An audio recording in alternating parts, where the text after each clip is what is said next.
Hello and welcome back to part 2 of part 3, where I was talking about God and the way that Esther gave the way that Esther was given the scepter, okay?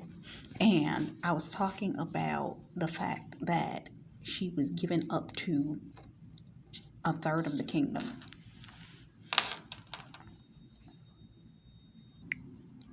So Esther approaches the king and touches the top of his scepter. The king asked her what the request was so he could grant her what she wanted. Esther boldly asked about her people. So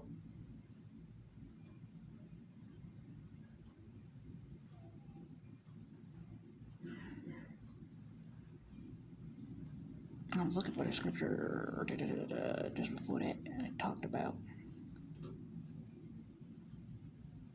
what is your petition? It shall be granted you. What is your request? Up to half of the kingdom. Okay. So he was going to give her up to half of the kingdom. So with that being said, you have the ability to spiritually protect them, giving them the wisdom and knowledge. For it says in the word in Genesis that he who finds a wife finds a good thing and obtaineth favor. That is what you give to him as a scepter. You're giving him your wisdom. You're giving him the favor, okay? It's the spiritual wisdom that you're transferring. He's transferring property. He's transferring up to half of what it is that he has, okay? But you are giving him spiritual wisdom. So with that being said, coming back,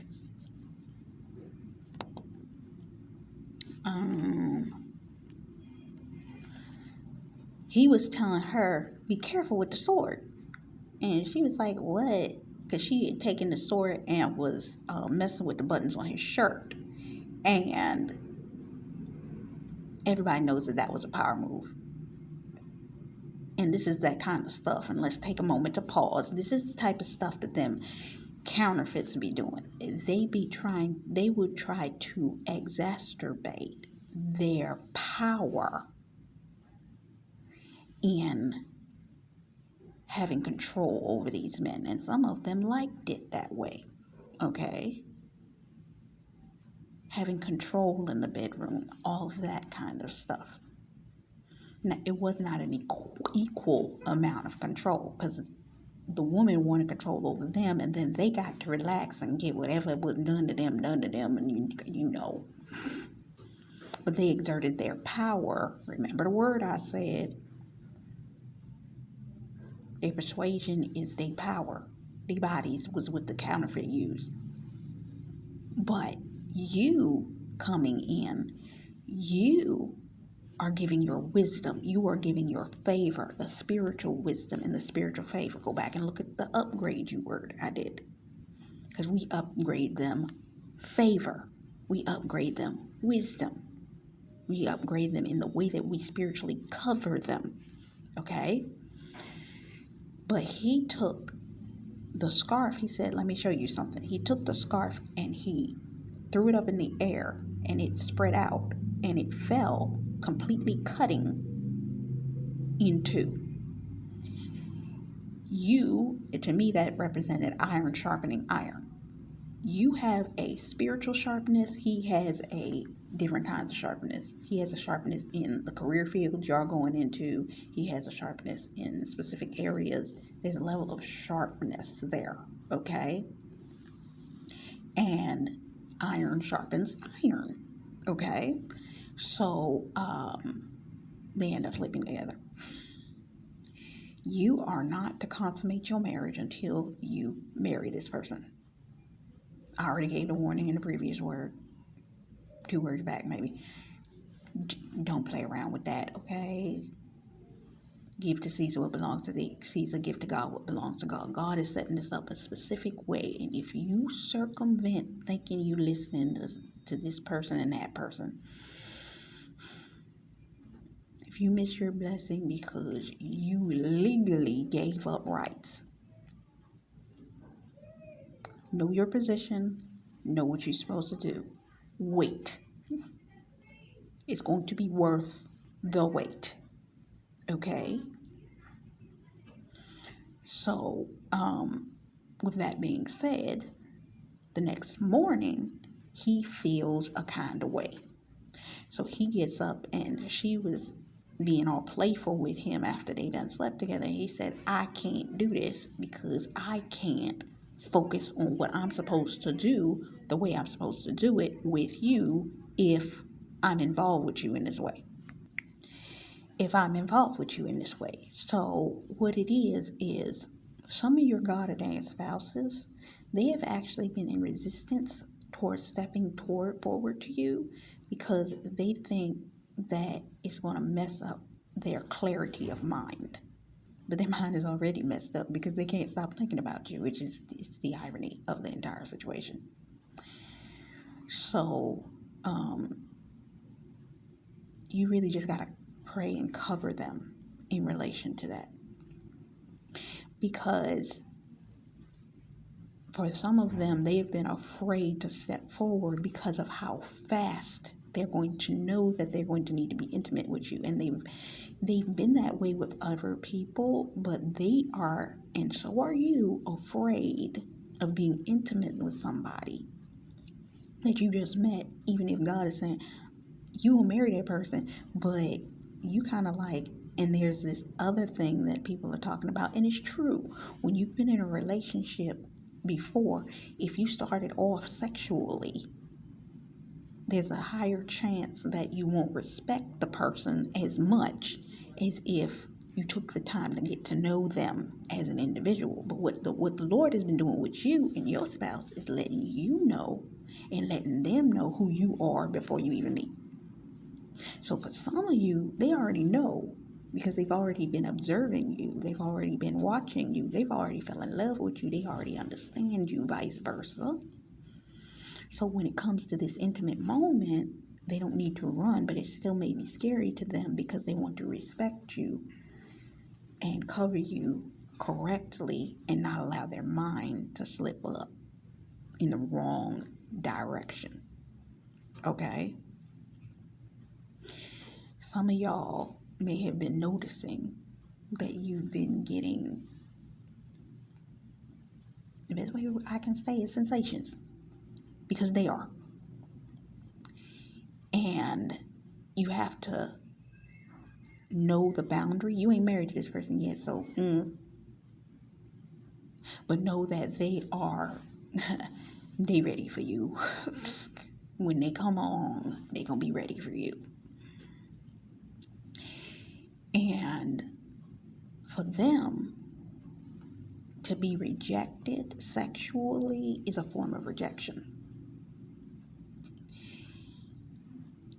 They know when it comes to you, though, you're not rejecting them sexually because you just rejecting them sexually. You rejecting them sexually because if you ain't got no ring on your finger,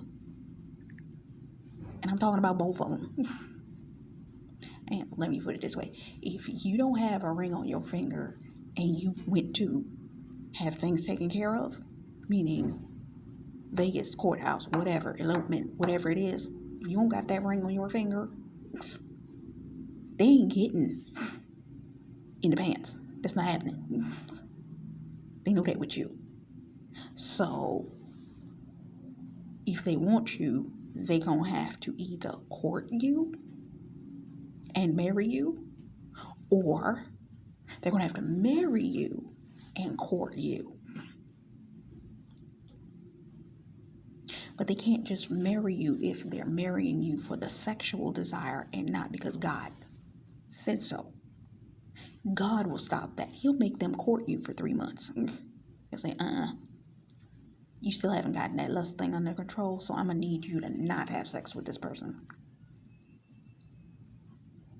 But if he's telling the God ordained spouse, he'll be like, you got to marry them because the other scripture, it's better to marry than burn. And you already know that this person is your one. I've already confirmed it. I've already told you the instruction. Do what you've been told to do. So, she was pissed off. She was mad that he rejected her that way and said that they couldn't do anymore. After that, she had an event that she needed to go to. Access Hollywood was telling everybody this is this and this and that and the other. And she's sitting there like, when he comes to protect her, she's like, what? I'm your client, right? And he's like, but this isn't smart. He's got his back to the camera talking about, girl, you know this ain't smart. You out here amongst a crowd of people and you got somebody trying to kill you. What are you doing? She said, you can't handle this? For some of you, you got an spouse got a level of pride that sometimes it may come off as being smart with you. God's been trying to break that off of them, but there may be residuals. So it may come off like they're trying to be smart with you. And y'all know, you females, how you can be smart with somebody.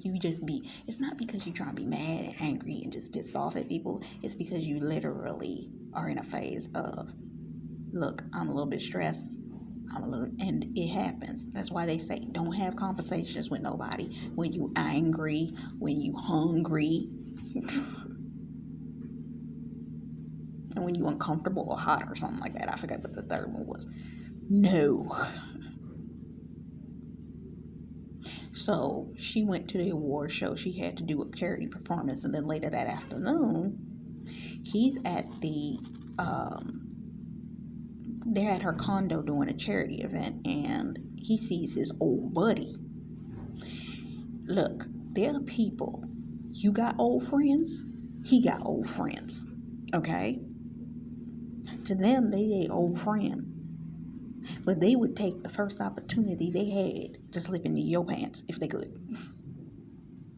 You got old friends that they would take the first opportunity they could to slip into his pants. It just is what it is. And the reason that God has also kept you apart, there are devils that you know. Okay, this is where I'm bringing this in. And these people will operate in a level of deception. And if you allow pride to get in between you and your spouse in an argument, in a what have you, because you just want to play a game on this person. For one, God done been trying to break stuff like that up off you for the longest. If he lets you in this relationship, you try to play that game, you're going to get hurt by that person. Whoever it is that wants to position themselves as an arch nemesis to your God-ordained spouse and vice versa to you, guess what? They gonna take the shot at the opportune time to try to slip in there. One is a test for your spouse. Two is a test for you. She went in the room with the guy. And when she went in the room with the guy, she played the game. But then when he put his arm, he tried to choke her. Cut off your ability to speak. Remember that. For them, it's to threaten and or, assassinate their character. They would be trying to assassinate his character if they trapped him. And for you, it's to cut your voice off.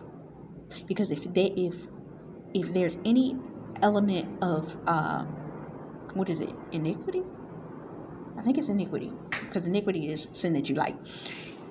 Any element of that in there, it will cause you to get trapped. Okay? And then they can use gossip and all these kinds of things against you.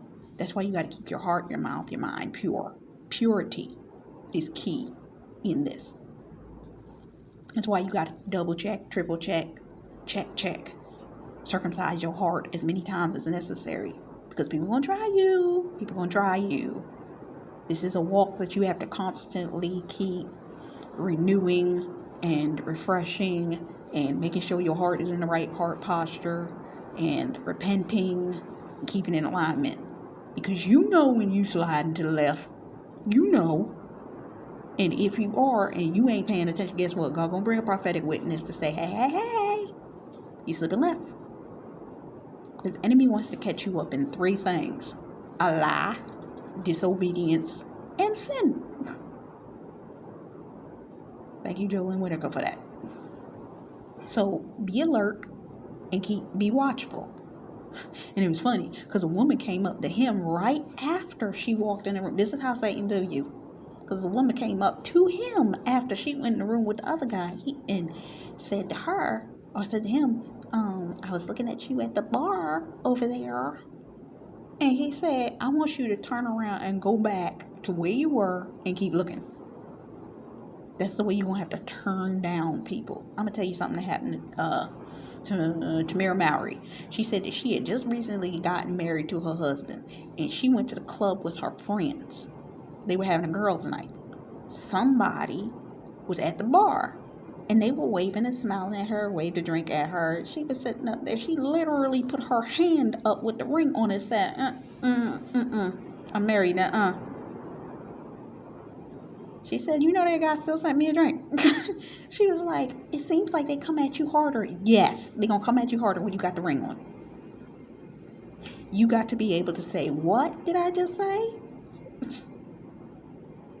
I'm going to need you to go back to the bar where you were and keep watching, because it's not going to happen.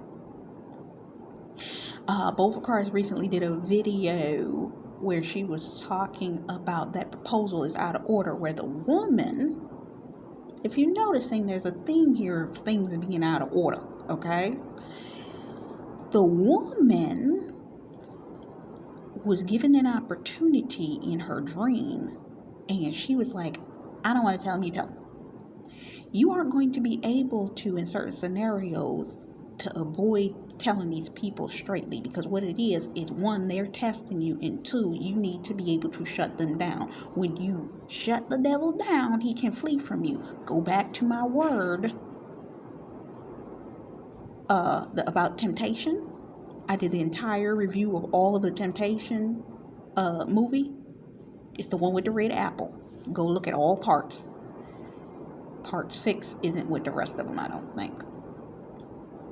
But go back and look at that, because that's going to tell you everything that you need to know about the way that these men operate. And the same thing goes the flip way, okay? Some people just want to stay close to you so that they can set you up in a situation that's going to mess you up. So what ends up happening is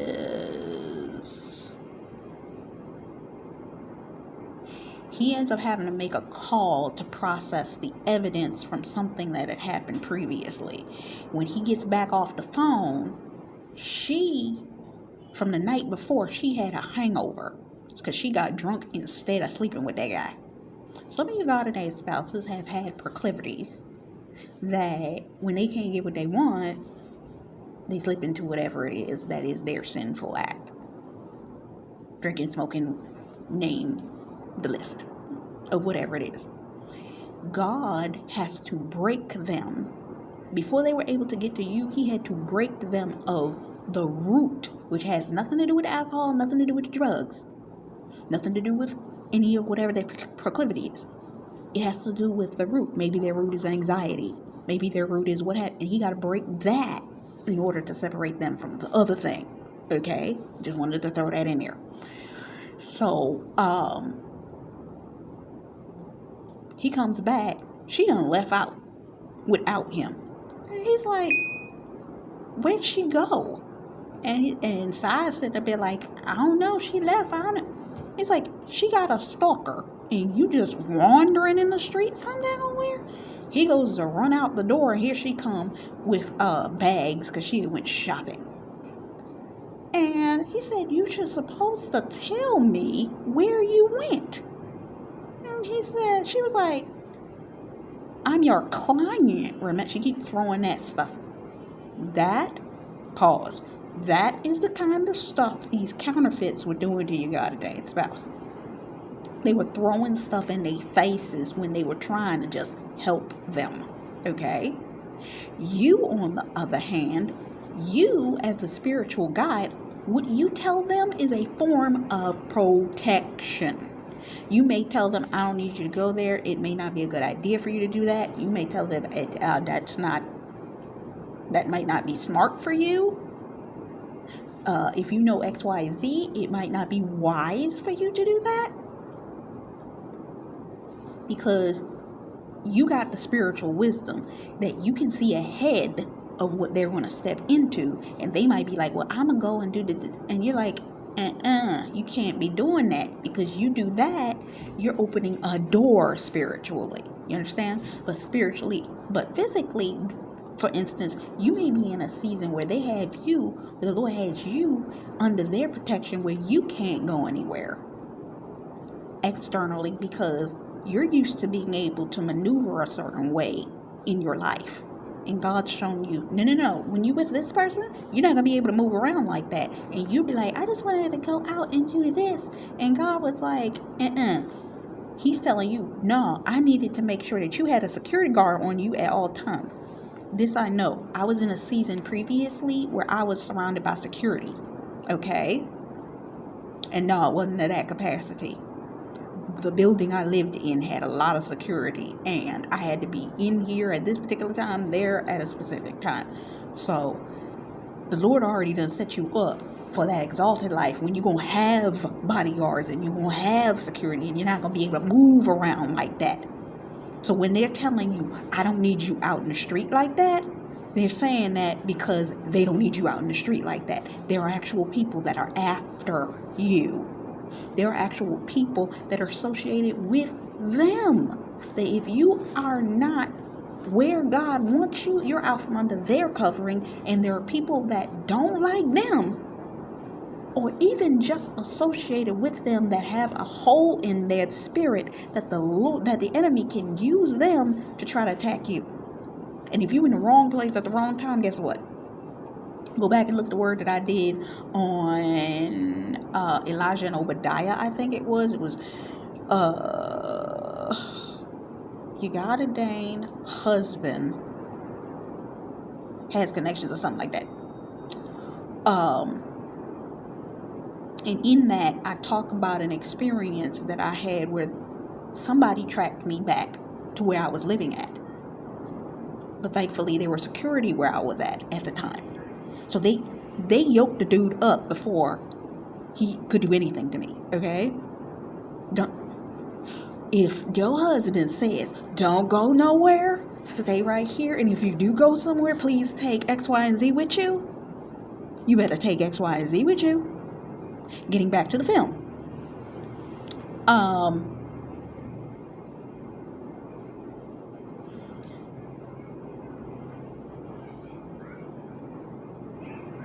They feel out of control due to this. In some ways, you're going to feel out of control. When you come into your marriage, there's going to be a adjustment period where both of y'all going to feel a little bit out of control of that season, and you're going to have to seek the Lord for the peace to be able to not go off on one another, because God may isolate the two of you together, and because of the isolation, you may want to go out, you can't. He gonna be wanting to do some things, and you spiritually saying, you can't spiritually do that. If you do that, you're gonna mess yourself up. And it's gonna be one of those, what are we supposed to do? Be here? Yeah, be here. Order food on Instacart, and you say, however the Lord told you. If you're supposed to go on vacation, He will tell you when, where, and what time you're supposed to leave. Okay? And you go when God says y'all supposed to leave on that vacation, and you come back when God said come back on that vacation. Okay? So, with that being said, he was frustrated. Some of y'all, you're going to go through a level of frustration with one another because you're just simply adjusting to being with one another. He's going to be frustrated. You're going to have moments of, oh my God, I can't believe that he said that or thought that or thinks that's okay. God, what are we doing here? And same thing for him. He's going to be like, I can't believe that she thinks that, thought that, and thinks that's okay. It's just because you live a spiritual lifestyle in a specific way and he lives a physical lifestyle in a specific way. And certain things have to come into alignment for those things to operate correctly, okay? Secondarily to that, go and watch my review on the movie Enchanted. It's in my Rayma movie and TV reviews. Go look up the Enchanted review. What is that called? It may be called, what is that called? Give me 1 second, I'll tell you.